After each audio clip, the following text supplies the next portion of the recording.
Voilà. Lui là, il s'appelle Ouattao. Gars du corps d'Alassane Dramane Ouattara. Quand il était Premier ministre, il était collègue de IB. Ibrahim Koulibaly, il travaille avec IB. Il fait partie de ceux qui ont renversé Henri Konan Bédié pour placer Gueye Robert au pouvoir. Tu as compris ou pas? Lui là, je vais te le montrer ici. Il y a quoi là? Lui là, casse que Dramane Ouattara a tagué. C'est-à-dire que Chérif Ousmane a tagué à Bouaké. Parce qu'on l'a tagué d'être un pro-IB. Il fait partie de ceux qui ont renversé Henri Konan Bédié. Il était gars du corps d'Alassane Dramane Ouattara quand il était Premier ministre. Tu vois la coïncidence, non?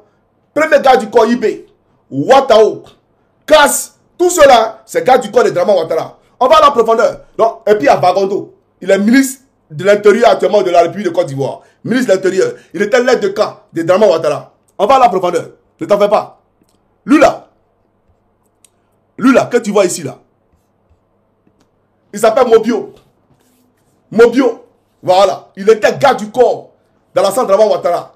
Il fait partie de ceux qui ont renversé Gueye Robert. Et non, Henri Konan Bédié. Il est dedans. Ceux qui ont renversé Henri Konan Bédié. Mais il était gars du corps de Dramane Ouattara. Tu comprends français que je parle? Il vient. Faut pas t'en faire. On va à la profondeur. Parce qu'il faut qu'on enquête. Voilà. Les Ivoiriens veulent savoir la vérité. Donc le même Mobio là, le voici ici. Dans l'investi de ses fonctions. C'est celui qui a mis la flèche rouge là. Tu vois la flèche là, non? C'est lui, Mobio. Voilà. Je vais te présenter encore, Mobio. Ne t'en fais pas, hein. Le voici ici. Voilà, en noir là. Où il dit, on va tuer. Il y a un qui a parlé. Il dit non, un PCI là. Nous là, on est venus ici là. Non, je ne le dis là. On est venu pour Ado. On n'est pas venu pour les tabac. Et puis lui, il reprend derrière. On va tuer.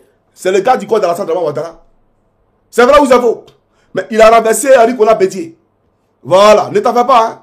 Maintenant, je vais te le montrer ici. Avec son patron Alassane Ouattara. Le même Mobio là. Lui qui vient de te présenter, le voici ici, qui est entouré là. Celui qui est encerclé là. C'est le. Voilà, c'est dans la voiture de Ouattara. C'est Ouattara qui a levé sa main là. C'est gratuit, il faut prendre, c'est gratuit. Voilà. Donc, voilà lui qui a renversé Henri Konan Bédié. T'es pas au courant de ça? Ok, il est bien. Ne t'en fais pas. On va vous aider à être moins bête parce que vous, au RDL là, on ne sait pas à quel jeu vous jouez. Voilà. Maintenant, ici, il faut regarder ici. Lui là, c'est lui qui a enlevé Henri Konan Bédié au pouvoir. Il s'appelle Chérif Ousmane. Ici même là, il est dans sa vraie qualité. MPCI, c'est une rebelle. Voilà, rebelle. MPCI. Lui là, il a enlevé Bédié au pouvoir. Tu n'es pas au courant de ça? Il faut demander à Tidjane Thiam. Tidjane Thiam le connaît. Il a chassé Thiam du pouvoir. Quand Thiam a fui là, c'est lui là qui a fait fuir Thiam là. Tidjane Thiam qui est actuellement président du PDCI là. Il connaît Chérif Ousmane. Il faut lui demander, Thiam, est-ce que Johnny Pacheco comment il va dire, champion, mon mec qui voit le monsieur là, j'ai peur. Parce que ce qu'il m'a montré en 99 là, on ne fait pas ça à l'homme. Il m'a effrayé. Moi, Thiam, j'ai fait 3,50 m, mais il m'a effrayé en 99. Lui là, Chérif Ousmane. Actuellement, il te montre où il est. Il y a quoi il a? Suis. Et Dramane le décora. Il fut décoré. Nyayo dedans. Ayikabeko. Yeri, lui là, il a été décoré. C'est lui que tu vas le voir. C'est le FSI là. C'est un général. Il est général. Et pourtant, il a renversé Konan Bédié. Quelle coïncidence que des gars du corps seulement. Les gars du corps de Dramane Ouattara. Et tous. Et c'est eux qui ont renversé Bédié. Et tous, c'est les gars du corps de Ouattara. Quelle coïncidence. Et même son aide du camp qui est officier là, lui il était dedans aussi. C'est-à-dire que lui il a pris Kalash pour Dramane. Et puis il a fait tomber Bédié. Ah, Nyayo. Donc, Chérif, il est général actuellement. C'est lui qui défile là. Quand l'armée veut défiler, d'abord, soi-disant indépendance là, indépendance sur surveillance française. Votre indépendance là, quand vous parlez de défiler là, c'est lui là qui s'en va saluer Dramane pour demander la permission à Dramane si les troupes peuvent défiler. Puis Dramane dit, Chérif, il faut défiler. Et puis il commence à défiler. Et puis lui, il est en tête des troupes. C'est Chérif Ousmane. C'est lui qui a fait les sons. C'est un rebelle. Tu pas au courant de ça? Quand c'est Gbagbo Laurent qui a fait la crise, c'est lui qui est. Il faut respecter les gens. Hein. Il est bien. Faut pas t'en faire. Comme tu cherches les crises, moi j'adore les crises. On va à la profondeur de les crises. Il y a quoi dedans? Lui là, faut suivre. Il savait connaître sa carrière. C'est pour toi. Tout d'un coup, on dit que c'est moi qui ai donné de l'argent à la rébellion. Je crois que ça suffit. Parce que il veut que nous tuions quand l'on parce que à nous te met RDA contre là. Même une fois, au Bénin à la Tchawa, là il peut être là. À nous peut te mettre RDA contre là. On ne va pas. Parce que très clair, il veut mettre au Koala Sen 80 moment. Je vais mettre en place aussi une commission d'enquête sur la rébellion pour savoir comment la rébellion a été organisée, qui l'a organisée, qui l'a financée. Nous, il est dans la Paris. On a la mort, ça m'a fait Paris. Car on est tout l'exil. Sanga, nous avons tout Sanga, nous avons attaré à nous aujourd'hui. Mais on est qu'à millions sur enveloppe. Sanga, quand on est là, carrément, on a fait le black à Daluma. Mais on a fait à $, il est créé de ballo. Sanga, c'est à Massa. Alassane Bey Amassa. Mais mon vie, ni vrai, ni mon père qui est craqué comme le mêlé craqué pour Saoudi. Donc, à de Saoudi, à cause d'un commandant fait passer avec Alassane Kokafara. Voilà. Donc, il a coupé parce que ça ne nous intéresse pas. Il dit qu'il ne connaît pas Kone Zakaria, il ne l'a jamais vu. Et pourtant, Kone Zakaria ici est en train de rendre témoignage de lui. Mais ici, là, en 2002, hein, on n'est pas encore arrivé en 2002, on a 99 pour le moment. Mais là, on est en 2002, d'accord? Mais lui, là, il fait partie de ceux qu'on avait fait Henri Bona Bédier. Et il était garde du corps de Draman. T'es pas au courant de ça? Donc, regarde, il y a combien de gardes du corps? Comment se fait-il que tous ces gardes du corps, là, même LDK, eux tous ont pris Kalash contre Bédier? Viens expliquer ça aux gens. Comme tu dis que c'est Gbagbo, qui est le père des crises dans notre pays. Moi, il t'explique ça. Donc, viens nous expliquer. Draman dit, il va faire enquête pour voir comment la rébellion s'est passée. Mais Draman, moi, il fini l'enquête pour te donner. Voilà l'enquête qu'il va vous te donner. Toi, tu sais l'enquête. Mais il a fini l'enquête, il va aller. Est-ce qu'il n'a pas fini l'enquête là? Pour Draman. Puisque lui veut savoir comment la rébellion s'est passée. Pourquoi il y a le coup d'état contre Bédier? Mais il a fini de faire les enquêtes. Donc, les auteurs sont là aujourd'hui. Tu fais quoi d'eux? Ils sont préfets militaires. Ils sont préfets militaires, Draman Ouattara. Mais c'est pas fini.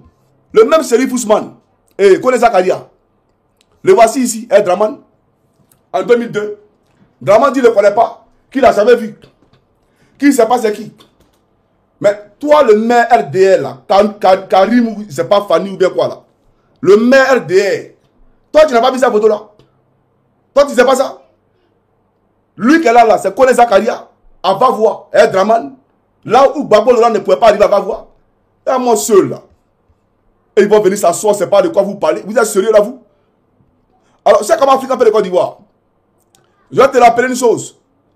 Je vais te rappeler une chose. Ce monsieur là. Ce monsieur que tu vois ici là. Lui là. C'est pas Gbagbo Laurent qui l'a tagué. C'est pas Laurent Gbagbo qui l'a tagué. Comme tu dis que Gbagbo Laurent, c'est un violent là. Gbagbo Laurent n'a pas tagué lui là. Oui. Lui là. C'est ton patron qui t'a envoyé sur NCI là. C'est lui qui l'a tagué. T'es pas au courant de ça? Ah, d'accord. On va avancer parce qu'il faut qu'on parte en profondeur. Et j'adore les profondeurs. Et on ira en profondeur.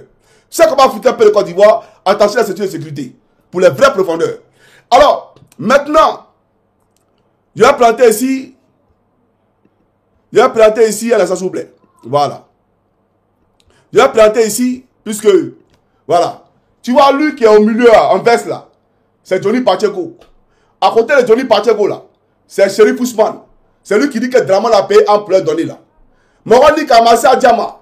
Là, il va un PCI supporter. Il va supporter Ibe Kosa. Il va supporter Soro le Kosa. Il va supporter Mogon le Kosa. ASC Kaloye. Alassane Draman Ouattara. C'est lui qui est à côté de moi ici là. Et puis ici là, on est à la présidente de la République. Hein, à l'investiture de Draman. Donc, Draman confie la sécurité de son investiture à un rebelle. Qui a renversé non seulement Kona Bédier, mais qui a renversé Gbagbo Laurent. Qui a renversé Kona Bédier et qui a renversé Gbagbo Laurent. Donc toi tu parles de Gbagbo Laurent était un va-t-en-guerre. Gbagbo Laurent est le père des crises. Je viens, il ne faut pas t'en faire. Toi tu n'as rien compris encore. Il ne fallait pas dire ça là. Quand vous parlez si NCI là, il faut dire que Johnny vous regarde. Vous ne me connaissez pas encore. Eh bien. Et puis, un instant s'il vous plaît. Voilà. Voilà. Ok. Maintenant, on a fini 1999. puisque tu as parlé de 2000. Quand le président Laurent Gbagbo demandait, parce que là aussi c'est important, quand le président Laurent Gbagbo demandait au peuple de Côte d'Ivoire de descendre dans les rues, parce que sa victoire était en train en tout cas, d'être volée par Guéhi Robert, le président Gbagbo ne s'attendait pas à ce que Guéhi Robert tire sur le peuple de Côte d'Ivoire. Ça aussi, il faut préciser. Le président Gbagbo Laurent pensait qu'on avait en face de nous des gens qui allaient comprendre. Et peut-être appeler à la reprise des élections ou continuer, d'accord, comment on appelle ça, les totaux, bien entendu, des élections. À la proclamation des résultats à la télévision. Laurent Gbagbo a pensé à ça. Et Laurent Gbagbo n'a pas appelé les Ivoiriens dans les rues avec des armes. Il a appelé les Ivoiriens dans les rues les mains nues. D'accord? Il n'a pas mis un pistolet sur la tente des Ivoiriens pour dire sortez sinon il va vous tuer. Non. C'est les Ivoiriens qui l'ont choisi, qui l'ont élu là. C'est eux qui sont sortis d'eux-mêmes. Parce qu'ils voulaient que les choix soient respectés. Donc ça là, c'est pas la crise. Ce n'est pas une crise. La crise là, c'est en 2010-2011. Où les rebelles sont quittés au nord pour venir là. C'est ça qui est la crise. Sinon, en 2000 là, face à Guéhi, on a voulu faire respecter la voix du peuple. L'expression démocratique, parce que les protestations, les marches là, ça fait partie du jeu démocratique. La preuve, les femmes du RDR ont protesté au plateau pour que Johnny Pacheco soit rapatrié là. Mais ça veut dire que marcher là, c'est légal. Marcher, c'est une expression démocratique. C'est ce que Laurent Gbagbo a demandé au peuple de Côte d'Ivoire de faire. Mais il ne s'attendait pas à ce que ce peuple-là soit tué. Il ne s'attendait pas à ça. Donc, il ne faut pas dire que Laurent Gbagbo a créé des crises. Il a créé des crises. En 2000, le pays était divisé en deux. Gbagbo est venu avec son armée de Gagnois pour venir attaquer Guéhi. Il faut respecter les gens. Ceux qui sont sortis là, il n'y avait pas de parti politique. C'est tous les Ivoiriens qui sont sortis pour venir dire à Guéhi Robert, on ne veut pas de régime militaire, il faut donner le pouvoir à Gbagbo Laurent. Et puis lui, il dit que Guéhi a gagné. Toi, le maire, toi, tu as regardé Gbagbo Laurent. Gbagbo Laurent de Gbagbo Laurent. Quelqu'un qui a fait opposition pendant 30 ans. Et puis Guéhi Robert qui a pris pouvoir par coup d'état là. Que les Ivoiriens ne connaissaient pas. C'est lui qui a gagné Gbagbo Laurent dans les unes. Tu es sérieux là, toi? Même ton Draman n'a pas gagné Gbagbo Laurent dans les unes. Ton Draman là, même pendant les élections de 2010, il partait même pas. C'est BD qui allait au deuxième tour avec Gbagbo Laurent. Ton Draman Ouattara est un tricheur. Sans triche, il n'est rien en Côte d'Ivoire. Tu n'es pas au courant déjà? Mais alors en profondeur, il y a quoi là? On va maintenant en 2010. On est en 2010. Laurent Gbagbo a demandé, puisqu'on parle des crises, tu parles des crises. Laurent Gbagbo a demandé le récomptage des voix. Le récomptage des voix, là, ça allait vous enlever quoi? Dis mon frère. Récompter les voix, ça allait t'enlever quoi? Rien du tout. Ça allait permettre à 3000 personnes d'être en vie. La CPI dit, Gbagbo Laurent n'a pas tué quelqu'un. La CPI dit, tous ceux qui sont morts, Gbagbo Laurent n'a rien fait. Le dossier de Gbagbo, il est vide. Qui a tué? Les 3000 là, qui les a tagués? Voilà la question à laquelle tu dois répondre. Si tu es vraiment audacieux là, tu vas répondre à la question là. Mais écoute, on suit ici le président Gbagbo et après il est plus dans l'audition. Suivez, c'est parti, il y a quoi là? Tu ne dois pas repousser les autres, tu dois les tendre la main. Je les tends la main, on va parler. Mais celui que le peuple a désigné là, il n'a qu'à le reconnaître. Ils n'ont pas gagné. Alors, sinon, quand je dis à tout le monde, venez, on va compter les bulletins, on va compter les voix, on va regarder. Ils devaient sauter dessus. Oui, normalement, ils doivent sauter dessus. Alors, voilà, Babou, il a commencé à comprendre, il dit, on n'a qu'à venir, tout le monde n'a qu'à venir, les Chinois, les Russes, les Européens, les Américains, l'Union africaine, tout ça, on n'a qu'à venir pour compter. Mais ils doivent venir, on va compter. Ils n'ont pas gagné. Vous êtes en Côte d'Ivoire avec nous. Voilà. Donc quand tu écoutes un nom comme ça là, il avait marché dans sa main ou bien Kalash, quand il parlait là, il vous a appelé à venir récompter. On a récompté les voix en Irak, on a récompté les voix en Haïti. Le ciel n'est pas descendu sur Haïti, même sur les Irakiens. Mais en Côte d'Ivoire là, c'est parce qu'il y avait un calendrier caché. Il y avait un plan, on voulait installer l'ami de Nicolas Sarkozy, qui faisait partie du nouvel ordre mondial à la tête de la Côte d'Ivoire, pour privatiser encore de plus notre pays de la Côte d'Ivoire. Quelqu'un qui dit le Oufouetis. Alors que Houphouët-Boigny a bâti l'économie de ce pays sur l'agriculture. D'accord? Ouattara, alors que Laurent Gbagbo a créé la banque de financement de l'agriculture, qui est la BFA, Ouattara a vendu la BFA. Toi, tu appelles ça là un nationaliste. Lui là, c'est un Ivoirien, c'est un souverainiste. Lui, il est vraiment voitiste. Lui, il aime vraiment les agriculteurs. Comment tu peux dire que tu aimes les agriculteurs? Et une banque est chargée de financer l'agriculture. Toi, tu la vends. Tu vends la BNI. Tu vends la BACI. Il a tout vendu. Il n'y a plus de banques qui appartiennent à l'État de Côte d'Ivoire. Mais sous Gbagbo, on avait nos banques nationales. Sous Gbagbo, Laurent, on avait nos banques qui appartenaient à l'État de Côte d'Ivoire. Où sont-elles ces banques? Venez qu'on en parle. Et à moi, c'est vendu là. Nous, on parle, vous parlez. Écoutez, Laurent Gbagbo a demandé à ce qu'on récolte les voix. Maintenant, on va écouter votre choix là. On va l'écouter. Et après, je pousse ma locution. Chaque homme africain peut le Côte d'Ivoire. Suivez, c'est parti. La campagne électorale pour le second tour a commencé samedi dernier. On constate qu'à l'exception de quelques incidents, elle se déroule dans une atmosphère globalement apaisée. Je suis légèrement préoccupé puisqu'il y a des dérives verbales qui ne sont pas normales. En même temps, nous ne constatons pas encore des violences physiques. C'est pour cela que je ne suis pas très inquiet. Est-ce que vous avez la certitude? Voilà. Vous voyez un représentant de l'ONU, à l'exception des dérives, des violences. Mais comment tu peux dire à l'exception Dès l'instant qu'il y a violence, il n'y a plus d'exception. On annule tout. Et on reprend. Dès l'instant qu'il n'y a pas d'exception. Puisque une élection doit se passer dans les règles de l'art, dans la démocratie, dans la paix, la tranquillité. Mais voilà un représentant de l'ONU. Et qui dit à l'exception des dérives qu'on a constatées, je suis pas trop inquiet, tu es normal. Vous voyez, c'est difficile de défendre le mal. Parce que là, il était dans un schéma qu'on lui avait dicté de faire. Et il n'avait pas d'autre choix. Et il parle de dérive verbale. Mais depuis quand ça a voté puis à dérive verbale? Mais où il y a eu dérive verbale là, c'est au nord là-bas. Oui, où les partisans de Gbagbo ont été insultés, frappés, tabassés. Vous n'avez pas au courant de ça? Mais il n'y a pas que l'ONU. Il y a eu les observateurs qu'on appelle les scrutateurs de la sous-région qui sont venus pour être arbitres des élections. Ils vont parler. Suivez, il y a quoi là? Aïe. C'est comment Africain peut le Côte d'Ivoire. On va suivre cette vidéo là. Et bien entendu, après, je pousse la locution. Suivez. Préliminaire de la mission de l'Observatoire de la société civile africaine pour la démocratie et l'assistance électorale, à l'issue du second tour de la présidentielle du 28 novembre 2010 en République de Côte d'Ivoire. Conformément aux recommandations de la déclaration des principes de l'observation internationale des élections, adoptée le 27 octobre 2005 sous l'égide des Nations Unies, ainsi que les engagements pris par les États francophones dans la déclaration de Bamako en novembre 2000 pour la tenue d'élections libres et transparentes.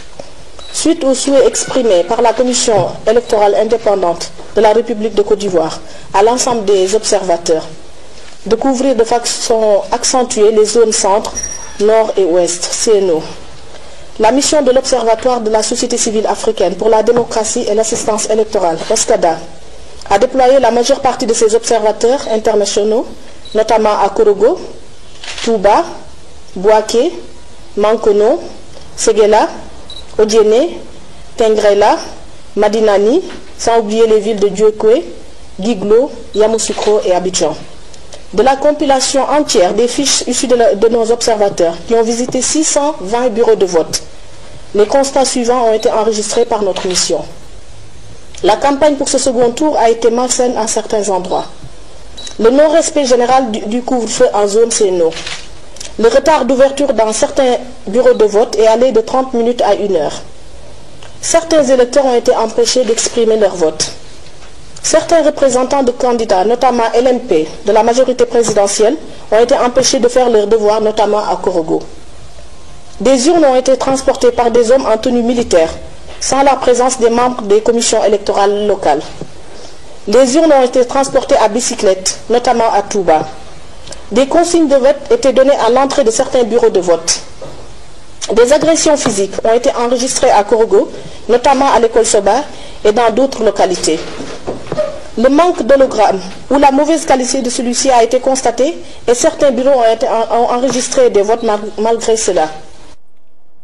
Systématique des résultats devant les bureaux de vote visités et ceci conformément aux dispositions électorales.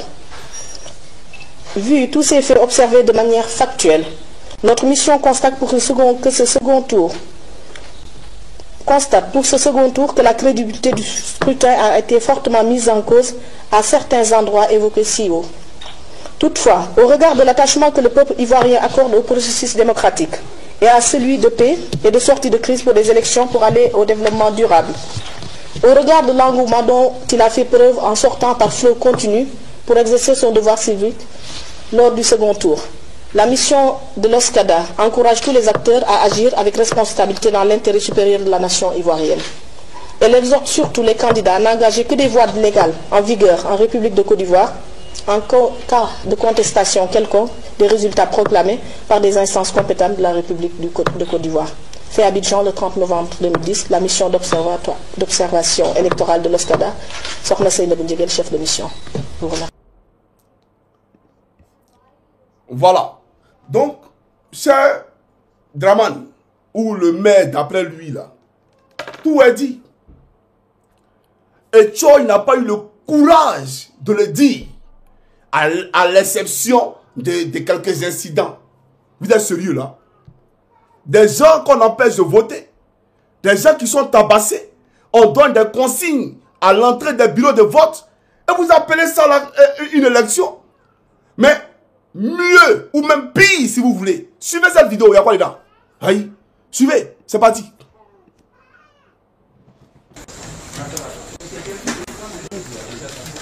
Ces résultats n'ont pas été consolidés par la commission centrale de la CEI. C'est un hold-up électoral. Parmi les blocages qui ont empêché la commission électorale indépendante de donner les résultats du deuxième tour de l'élection présidentielle de Côte d'Ivoire, un dysfonctionnement dans la transmission des résultats par palier. Exemple, les résultats de la vallée du Bandama, dont voici le procès verbal original. Livrons-nous à un petit jeu de calcul des voix du docteur Alassane Dramane Ouattara, candidat du RDR soutenu par le RHDP. À Katiola, le candidat Alassane Dramane Ouattara a 38 416 voix. À Bouaké, il en a 42 070. À Béoumi, 19 058. À Dabakala, 34 398. Et à Sakassou, 15 656.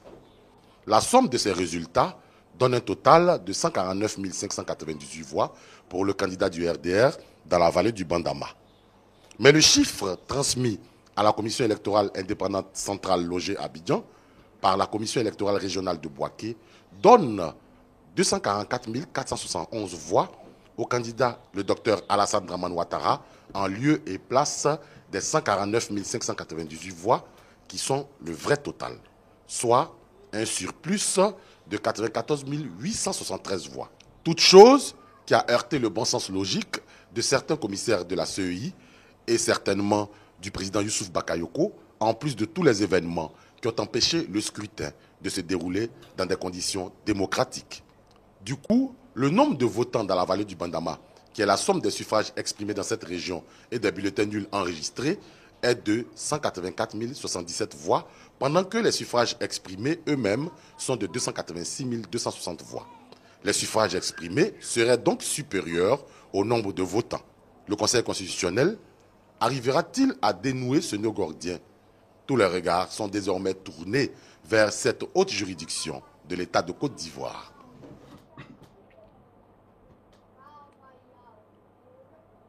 Voilà. Et donc, on a tous écouté. Maintenant, pour voir si véritablement ce qui est dit est vrai ou c'est faux, on va donner la parole au président Gbagbo lui-même, qui a été jugé au nom du contentieux électoral à la Cour pénale internationale. Donc, le président Gbagbo va revenir sur cette question des 100 000 voix qui ont été ajoutées à Dramane Ouattara. On est d'accord ou pas? Et puis, tu as venu dire que oui, lui, il est va en guerre. Toi-même, tu peux participer à l'élection. Tu sais que ton adversaire a triché. Tu as toutes les preuves irréfutables qu'il a triché. Et puis, tu as te laissé faire. C'est des bêtises. Restons tranquilles. Restons concentrés. Allons sur le président Gbagbo Laurent. Et après, je reviens. C'est parti, chers camarades. Madame la procureure, puisque ça existe maintenant en français, hein, on met un E à la fin. Madame la procureure a dit une phrase qui m'a un peu choqué, en disant que nous ne sommes pas là pour pour voir qui a gagné les élections et qui ne les a pas gagnées. Mais on ne peut pas parler, on ne peut pas débattre de la crise post-électorale et ne pas savoir comment les élections se sont passées. Qui a gagné les élections? Parce que c'est celui qui ne les a pas gagnés qui a semé les troubles. Je crois que c'est ça la logique. Donc, la question est là. Qui a gagné les élections? Et donc, quand j'ai demandé qu'on recompte les voix, ce n'était pas une phrase en l'air. Vous avez vu vous-même les documents dont dispose l'accusation et sur lesquels les voix des électeurs sont répertoriées. On a vu que dans la seule ville de Bouaké, on a ajouté 100 000 voix à mon adversaire. Donc, madame, c'est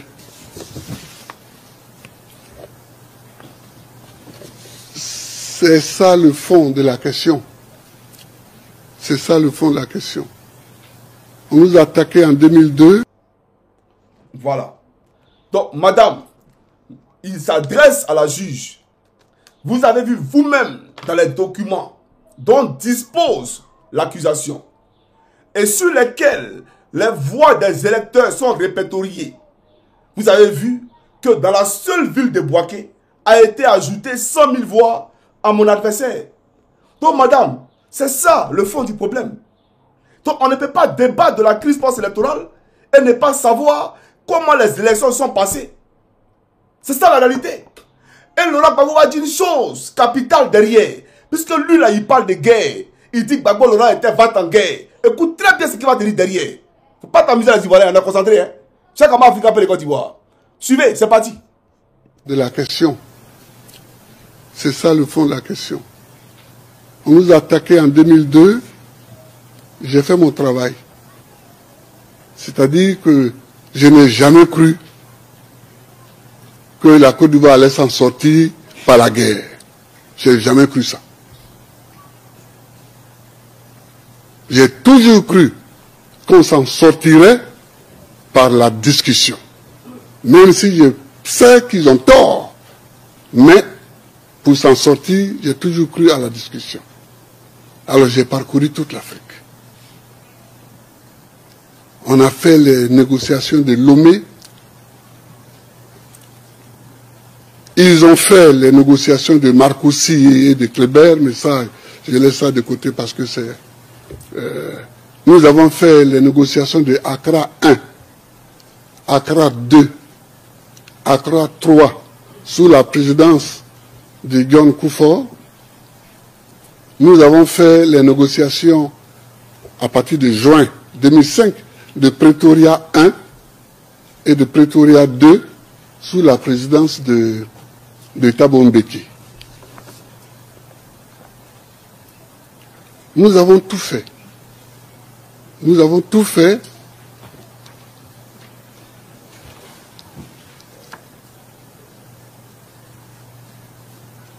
Nous avons tout fait pour que la discussion avance. C'est à Pretoria. C'est à Pretoria que j'ai demandé à Thabo Mbeki de m'aider à trouver une solution légale pour que Alassane soit candidat. Parce que ça empoisonne la situation. C'est à Pretoria en 2005. Nous nous sommes retrouvés, Thabo Mbeki, Konan Bédié, Ouattara et moi-même. J'ai demandé... Voilà. Donc, Laurent Gbagbo, vous voyez, voilà comment on le remercie aujourd'hui. Hein. Moi, quand je l'écoute, j'ai mal. Je ne sais pas comment faire pour terminer cette vidéo parce que j'étais obligé à un moment donné d'enlever. Voilà. Mes écouteurs, parce que ça fait mal. Vous voyez aujourd'hui comment lui ramène l'ascenseur? Aide-moi à trouver une solution légale. Parce que Ouattara était dans l'illégalité. Faire de lui un candidat était illégal. Donc il fallait rendre ça légal. Ce n'est pas la constitution de Côte d'Ivoire qui a fait de Ouattara un candidat légal. C'est des accords qui ont fait de Ouattara un candidat. Et ça se comprend. Ce n'est pas la constitution de Côte d'Ivoire. Et donc pourquoi il y a des accords? Il y a des accords parce qu'il y a crise. Et la crise c'était quoi? C'était la guerre. Et qui est le père de la guerre? Puisque Laurent Gbagbo tout à l'heure quand il parlait, on nous a attaqué en 2002. J'ai fait ma part. C'est-à-dire que je n'ai jamais cru qu'on s'en sortirait par la guerre. Voilà pourquoi j'ai engagé la discussion. Même si je sais qu'ils ont tort. Mais j'ai toujours cru qu'on s'en sortirait par la discussion. C'est lui qui l'a dit. Alors, de qui il parle quand il dit qu'on l'a attaqué? On va aller en profondeur pour enquêter. Qui a attaqué Gbagbo? Suivez cette vidéo-là. Cheikh Amara, c'est parti. He resisted. Everybody said that the vote had voted you as the new president, but for many months he held on to power, and in the end the French captured him and handed him over to you. Oh no, that's not how it happened. I thought you disputed that, but what did happen? Not the French. Not the French. It's the army composed of young people from the north who came down to Abidjan, to the capital.